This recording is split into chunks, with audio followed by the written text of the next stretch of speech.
साबिक DGISI फैज हमीद को 14 साल कैद बामुशक्कत सियासी सरगर्मियों में मुलव्वस होने, ऑफिशियल सीक्रेट एक्ट की खिलाफ वर्जी, इख्तियारात और सरकारी वसाइल के गलत इस्तेमाल और अफराद को नुकसान पहुंचाने के इल्जामात साबित।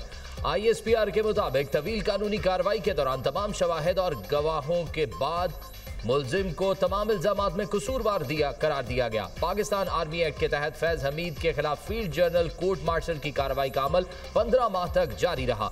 12 अगस्त 2024 को शुरू होने वाली कार्रवाई में फैज हमीद पर 4 संगीन इल्जामात की समाअत की गई। फैज हमीद को तमाम कानूनी हुकूक और अपनी पसंद की दिफाई टीम फराहम की गई। फैसले के खिलाफ मुतल्लिका फोरम पर अपील का हक हासिल है। सियासी अनासर के साथ मुबैना सियासी इश्तियाल अंगेजी और अदम इस्तेहकाम के मामलात अलग से निपटाए जा रहे हैं।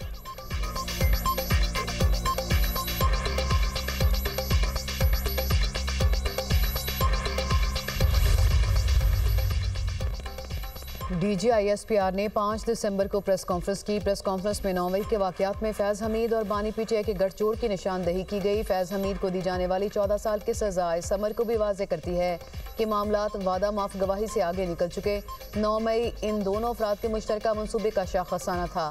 ISPR की प्रेस रिलीज में अगरचे सियासी मिली भगत, सियासी इश्तियाल अंगेजी और अदम इस्तेहकाम जैसे अल्फाज चुने गए, जिससे जाहिर होता है कि बानी PTI फौज को सियासत में घसीट रहा था।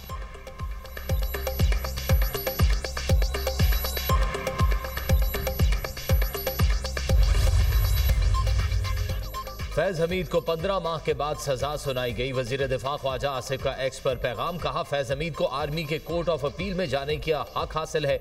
इसके बाद आर्मी चीफ के पास भी अपील का हक हासिल है। फौज के जुडिशल अमल के बाद फैज हमीद हाई कोर्ट जा सकते हैं। इंसाफ का तमाम अमल और इदारे फैज हमीद को मुयसर है। नवाज शरीफ को नाअहल करार देकर वजारत उज़्मा से हटाया गया। फैज हमीद और बाजवा का बानी PTI को इक़्तिदार में लाने का मंसूबा यहाँ खत्म न हुआ।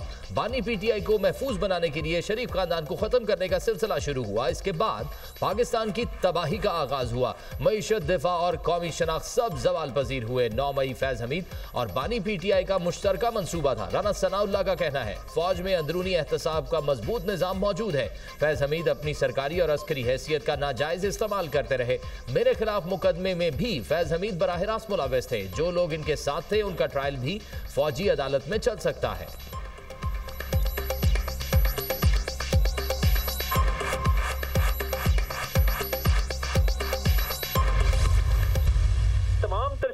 तमाम तर सबूत और तमाम तर जो गवाहों के बयान कलमबंद किए गए, उससे ये साबित हुआ कि फैज हमीद इन्वॉल्व थे। ना सिर्फ पॉलिटिकल इन्वॉल्वमेंट थी उनकी, PTI के सियासी मुशीर थे, इंतशार फैलाने में, एजिटेशन करने में, स्टेट के खिलाफ इकदाम करने में उनका भरपूर किरदार है। तो बतौर सियासी एडवाइजर टू PTI उन्होंने ये तमाम इकदाम किए। शफाफ ट्रायल के बाद और एक लीगल प्रोसेस को फॉलो करने के बाद आज इंसाफ हुआ है। फैज हमीद का सियासत में अमल दखल साबित, तमाम इल्जामात के मुर्तकिब करार, कानून से कोई बालातर नहीं। सजा शफाफ ट्रायल के बाद हुई। वफाकी वज़ीर इत्तलात अता तारड़ की गुफ्तगू, कहा इनको दिफा का भरपूर मौका दिया गया। फौज के दायरे में अंदरूनी एहतसाब शफाफ तरीके से चलता है। ये मुख्तलिफ चीज़ों में PTI के एडवाइज़र थे। फैज हमीद ने रिटायरमेंट के बाद PTI के साथ मिलकर सियासी मुदाखलत की, अपनी अथॉरिटी का गलत इस्तेमाल किया। केस में किस तरह का क्या किरदार अदा किया गया अब सामने आ जाएगा। सेनेटर आबिद शेर अली का कहना है कि फैसला अहम इशारा है। मुस्तकबिल में ऐसी गैर आईनी सरगर्मियों को बर्दाश्त नहीं किया जाएगा। फैज हमीद ने अपने हुदे के दौरान सियासी अमल में मुदाखलत, इंजीनियर्ड फैसले और बानी PTI की सियासी तकवियत में किरदार अदा किया। इससे मुल्की जमहूरियत और इदारों का तवाज़न बिगड़ा।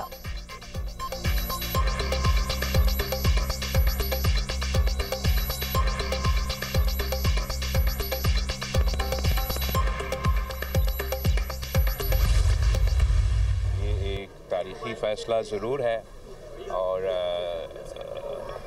जनरल फैज़ साहब को 14 साल सज़ा आज मिला है। मेरे सियासी ज़िंदगी में दो ऐसे लोग थे जो मैंने खुद अपने आंखों से देखा है, जो अपने वक्त के फ़िरौन थे। एक तो खान साहब खुद है, उसके साथ साथ एक ये जनरल फैज़ साहब था। वो ताकत का नशा में पता नहीं क्या क्या धमकियाँ देता था। फैज हमीद को सजा, तारीखी फैसला करार। Chairman People's Party Bilawal Bhutto ने कहा, फैसला वाज़े पैगाम है, आइंदा ऐसी गलतियां ना की जाएं। फैसला मुस्तकबिल का तयन करेगा। फैज हमीद के खिलाफ मजीद तहकीकात और ट्रायल अभी बाकी है। बानी पीटीआई और फैज हमीद अपने दौर के फिरौन थे। फैज हमीद ताकत के नशे में हल्फ की खिलाफ वर्जी करते रहे। बानी पीटीआई ने सियासत में गलत रिवायात डाली। बानी पीटीआई के दौर में मुखालिफिन को निशाना बनाया गया। बानी पीटीआई ताकत के नशे में धमकियां देते थे। मगाफाते अमल से गुजर रहे हैं। बानी पीटीआई को इसी जिंदगी में अपने जराइम का जवाब देना पड़ रहा है। पीटीआई दौर में मरियम नवाज और फरियाल तालपुर को जेल भेजा गया। बानी पीटीआई ने नफरत और इंतशार की सियासत को परवान चढ़ाया। पीटीआई खुद ऐसे हालात पैदा कर रही है कि वफाक सख्त इकदाम ले। खैबर पख्तूनख्वा में गवर्नर राज का ऑप्शन मौजूद है। गवर्नर राज से मुतालिक बाकायदा बातचीत नहीं हुई।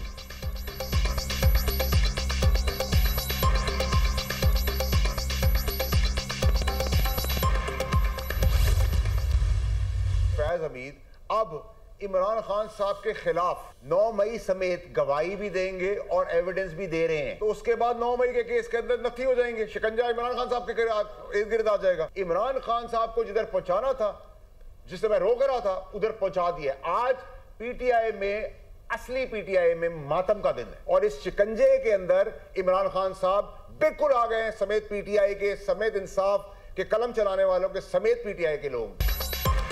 फैज हमीद बानी पीटीआई के खिलाफ वादा माफ गवाह बनेंगे। सेनेटर फैसल वावडा का दावा। प्रोग्राम दुनिया मेहर बुखारी के साथ में गुफ्तगू करते हुए कहा, बानी पीटीआई के खिलाफ फौजी अदालतों में मुकदमा चलना खारिज इस इम्कान नहीं। फैज हमीद 9 मई के खिलाफ गवाही और सबूत देंगे और ये मुकदमा बानी पीटीआई की तरफ जाएगा।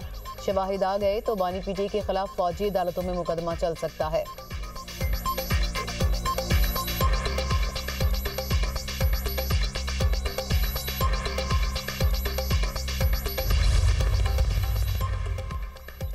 पाकिस्तान के अंदरूनी मामलात में मुदाखलत पर दफ्तर खारजा का सख्त इकदाम। नॉर्वे के सफीर की दफ्तर खारजा तलबी। दफ्तर खारजा ने नॉर्वे के सफीर को डीमार्च जारी कर दिया।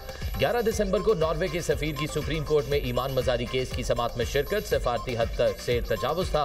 पाकिस्तान के अंदरूनी अदालती मामलात में बराह रास्त मुदाखलत भी थी। इकदाम वियना कन्वेंशन 1961 के आर्टिकल 41 की खुली खिलाफ वर्जी है। किसी भी मुल्क का सफीर हसास और जेर समाअत मुकदमे में मौजूद होकर अदालती अमल को मुतासिर करने या उस पर असरअंदाज होने का तासुर दे तो यह सिफारती जिम्मेदारियों और बैनुल अक़वामी कवानीन की संगीन खिलाफ वर्जी तस्वुर होती है।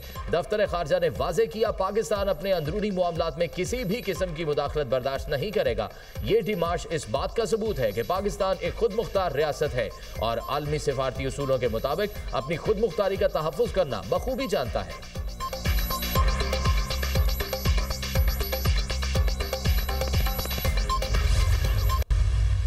लंदन हाई कोर्ट ने आदिल राजा को झूठा करार दे दिया। 50,000 पाउंड हर्जाना और भारी कानूनी खर्चात अदा करने का हुक्म। ब्रिगेडियर रिटायर राशिद नसीर के हक में फैसला जारी। आदिल राजा 2,60,000 पाउंड बतौर अबूरी खर्चात फौरी अदा करे। तमाम अदायगियाँ 20 दिसंबर 2025 तक करना लाजिम होंगी। हुक्म न मानने पर तौहीन अदालत, जुर्माना और जेल होगी। आदिल राजा 28 दिन तक फैसले का खुलासा तमाम प्लेटफॉर्म्स पर नुमाया जगह पर लगाने का पाबंद। फैसले के मुताबिक जून 2022 के तमाम इल्जामात बेबुनियाद, बिला सबूत और झूठ पर मबनी थे। पंजाब इलेक्शन, मुबैना मुलाकातों, रिजीम चेंज से मुतालिक तमाम बयानिए झूठ थे। आदिल राजा के इल्जामात का मकसद किरदार कुशी था। प्रोपोगेंडे का हकीकत से कोई ताल्लुक नहीं। फैसले का लिंक हर प्लेटफॉर्म पर वाज़ेह और नुमाया रहेगा। यूट्यूबर आदिल राजा ने राशिद नसीर को बदनाम करने का इल्ज़ाम तस्लीम कर लिया। आदिल राजा ने राशिद नसीर के खिलाफ लगाए इल्ज़ामात का कोई दिफा नहीं किया। लंदन हाई कोर्ट ने आदिल राजा के लिए 2 वार्निंग सी जारी कर दी। लंदन हाई कोर्ट के जज ने फैसला जारी करते हुए कहा, आदिल राजा ने अदालती अहकामात पर अमल न किया तो तौहीन अदालत तस्वुर होगा।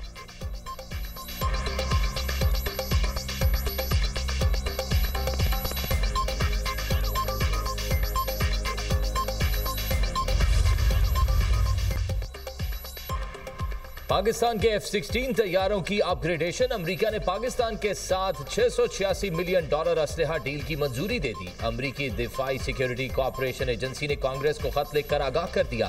कांग्रेस के पास इस फरोख्त का जायजा लेने के लिए 30 दिन का वक्त है। अमेरिकी जरीदे ब्लूमबर्ग की रिपोर्ट के मुताबिक पाकिस्तान को 92 जदीद लिंक 16 सिस्टम दिए जाएंगे। ये आलात कम्युनिकेशन और डेटा लिंक्स का जदीद निज़ाम है। तैयारों के हार्डवेयर, सॉफ्टवेयर अपडेट्स, नेविगेशन और क्रिप्टोग्राफिक आलात भी शामिल। डील में 500 पाउंड वजनी MK-82 बम दिए जाएंगे। मुआहिदे के तहत हथियारों की इंटीग्रेशन और सपोर्ट आलात भी फराहम किए जाएंगे। इस अपग्रेडेशन से पाकिस्तान के F-16 तैयारों की ताकत 2040 तक बढ़ जाएगी।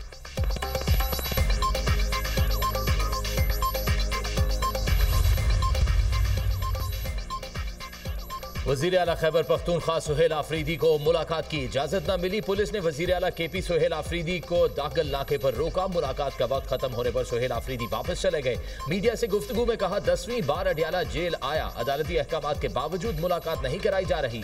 हमारे कारकुन डरने और झुकने वाले नहीं, हमारे दरवाजे बातचीत के लिए खुले हैं। हमने हमेशा आईन और कानून की बालादस्ती की बात की। पाकिस्तान के मुफाद में जो होगा हम वही करेंगे।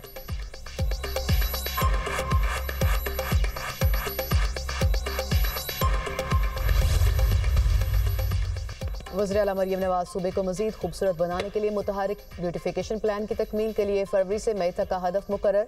वज़ीर आला पंजाब की ज़ेर सदारत इजलास मरकजी बाजारों में रोड के दरमियान खूबसूरत ग्रीन बेल्ट बनाने का हुक्म। ब्यूटिफिकेशन प्लान में तेज़ी से बढ़ने वाले पौधे और सब्ज़ा शामिल करने की हिदायत। फुटपाथ पर रवायती ग्रे टाइल्स की बजाय खूबसूरत कलर टाइल्स लगाने का हुक्म। ब्यूटिफिकेशन प्रोजेक्ट के लिए डैशबोर्ड बनाने का फैसला। वज़ीर आला मरियम नवाज की ब्यूटिफिकेशन डैशबोर्ड को रोज़ाना अपडेट करने की हिदायत। कहा, तजावुज़ात नजर आने पर असिस्टेंट कमिश्नर को कार्रवाई का सामना करना पड़ेगा। वज़ीर आला मरियम नवाज ने गुजरात शहर की अपलिफ्टिंग का प्लान 3 रोज में तलब कर लिया। पंजाब के 39 अजला में 132 ब्यूटिफिकेशन स्कीमें 16 अरब 90 करोड़ रुपए की लागत से मुकम्मल होंगी।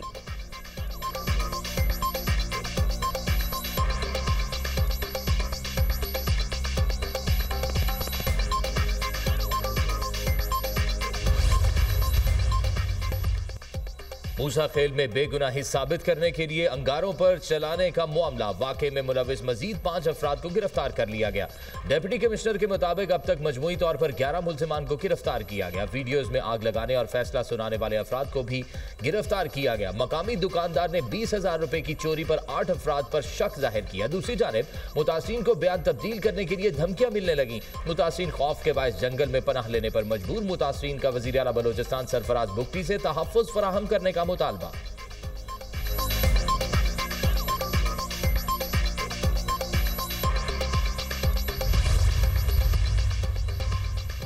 रुझान में ऊंटनी को फायरिंग करके जख्मी करने का मामला। पुलिस ने मरकजी मुल्जिम अब्दुल्ला को गिरफ्तार कर लिया। ऊंटनी घास चरते हुए मुल्जिम की फसल में दाखिल हुई थी। पुलिस के मुताबिक वाक़े का मुकदमा दर्ज करके कानूनी कार्रवाई का आगाज कर दिया गया है।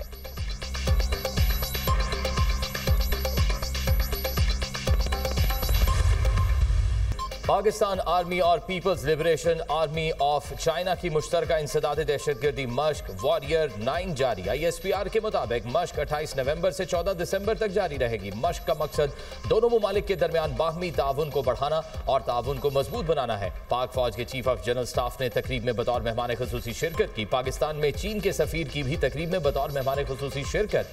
तकरीब नेशनल काउंटर टेररिज्म सेंटर पब्बी में हुई।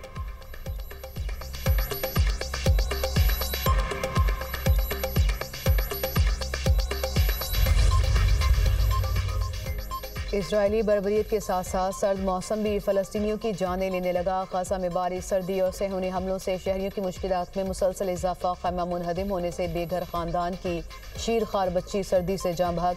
शुमाली गाज़ा में इजरायली हमला, खातून शहीद और मुतादिद अफराद ज़ख्मी। गाज़ा में शहदा की मजमूई तादाद 70,373 तक पहुँच गई। 1,71,079 फ़लस्तीनी ज़ख्मी हो चुके। अक़वाम मुत्तहिदा के मुताबिक तूफ़ान में हज़ारों फ़लस्तीनी सर्दी और भूख से 2-4। गाज़ा में इंसानी बहरान डरावना ख्वाब बनता जा रहा है। इमदादी इदारों ने फौरी इंसानी इमदाद की अपील कर दी।